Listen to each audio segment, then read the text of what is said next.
specifically, you would say that there is a particular design in that acorn to bring out the oak tree. Well, the interesting thing to me is, as far as we are concerned, as far as we as human beings are concerned, it seems like we are determined, based on the definition itself, to be what we are. And it seemed like there was something that caused that determination. A determiner. Determiner, right, yeah. Right. To be what would turn out to be today in terms of the human nature, in terms of our intellect, our imagination, and the way we are. Right. But I guess some people won't be able to define what determine really means, and therefore may not agree that there is something or someone who is responsible for the particular gene that causes us to be what we are. But again, it could be very confusing, primarily because the naturalists would say, well, there's a particular DNA, as I mentioned earlier, for a rat, there's a particular DNA for a spider. That's their determiner. For a lizard or whatever. And so it has nothing to do with a creator. There's really no intelligent designer behind it. I beg to differ. Again, I'm not the expert in science, but again, I have to question whether or not that is so and whether or not that can be proven. Interesting. Very good point. The determiner. And like you said, many people look at that issue of determination and of a determiner very differently. Some people look at it from a naturalistic perspective and think the determiner is a singularity or is a natural event that happened. But then, that goes to some things like first cause and the Big Bang. William Lane Craig talks about first cause. He talks about the Big Bang. Actually, pretty much he's in line with first cause and the Big Bang. I think that where William Lane Craig is kind of coming from, if I can summarize it in the most simplistic way that I understand, and I've also made this determination even before reading anything from William Lane Craig, is if you have this cosmic egg that blew up and, took everything to whatever ends of the universe that you want to say, I think you would have to question, was there an originator of this egg? Is there an originator of this Big Bang, which would be the first cause? And then if you had an originator, is this originator intelligent? Does he have a personality? Feelings, likes, dislikes. What do you think of that? Some scientists believe that the material world coexists with God. Right. Okay. Right. And there's a terminology that is used for that. And so coexist means that there is no beginning of the universe. I shouldn't say. In other words, it existed. You're talking about the eternal, the Aristotelian view. Right. It's eternal, just like God is eternal. The problem with that is the Big Bang. Based on the Big Bang theory, there is a beginning somewhere, whether it's a single cell or, as we know, with the Big Bang theory, it just explode.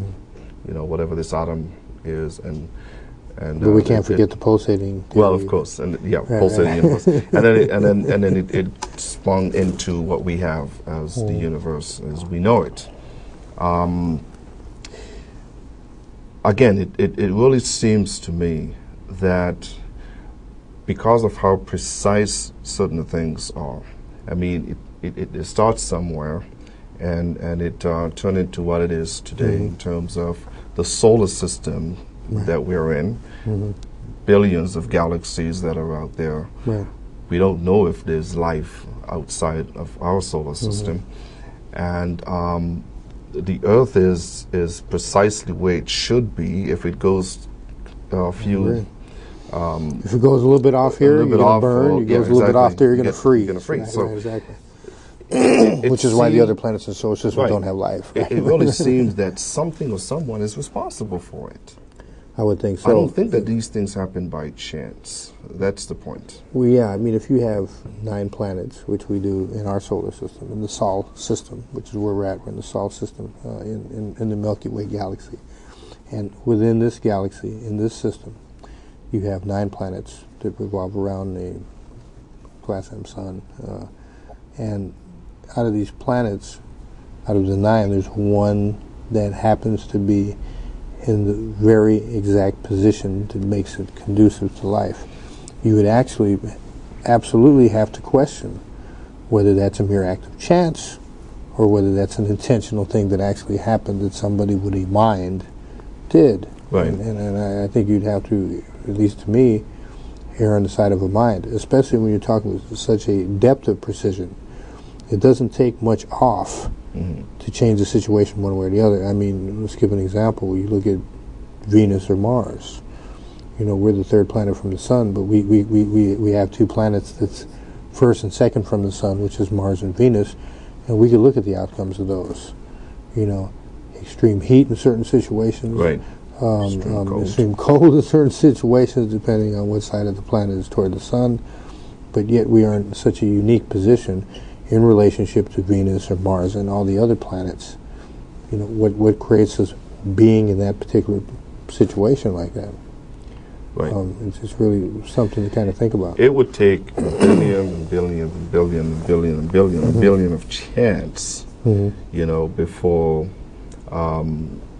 what you see here as far as the human mind is concerned to come into existence. And I'm talking about a heck of a lot.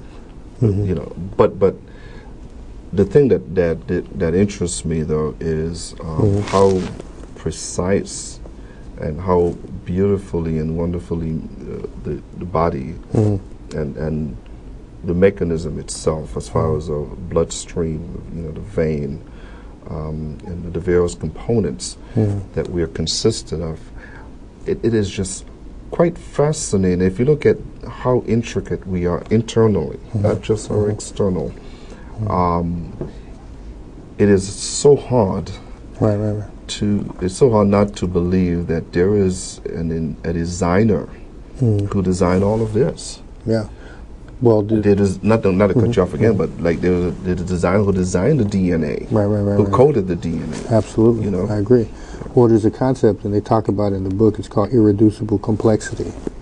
I believe Meyer talks about that. And what irreducible complexity means that as you go down further and further, which is what we thought about the cell and about you know, molecules, that as you go down to the cellular level, or what they call the atomic level, the things are supposed to get simpler.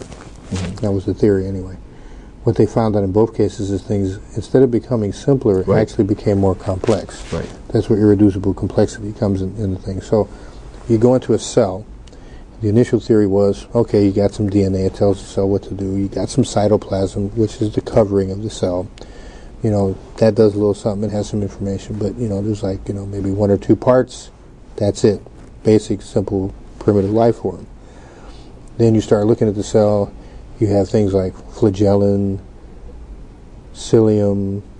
You have things that move. You have parts in the cell, and these parts are designed like machines that make the cell do what it does. So besides having DNA, and besides just it having information that tells it what to do, you actually have parts, like any machine has parts that, you know, make it move a certain kind of way, make it do things a certain kind of way. So it would really be hard to understand this as being something that happened to abiogenesis or something that happened through mere chance when you have this irreducible complexity, this complexity of parts. I don't think that really can be explained through a naturalistic cause. I don't see how it could be. Yeah, I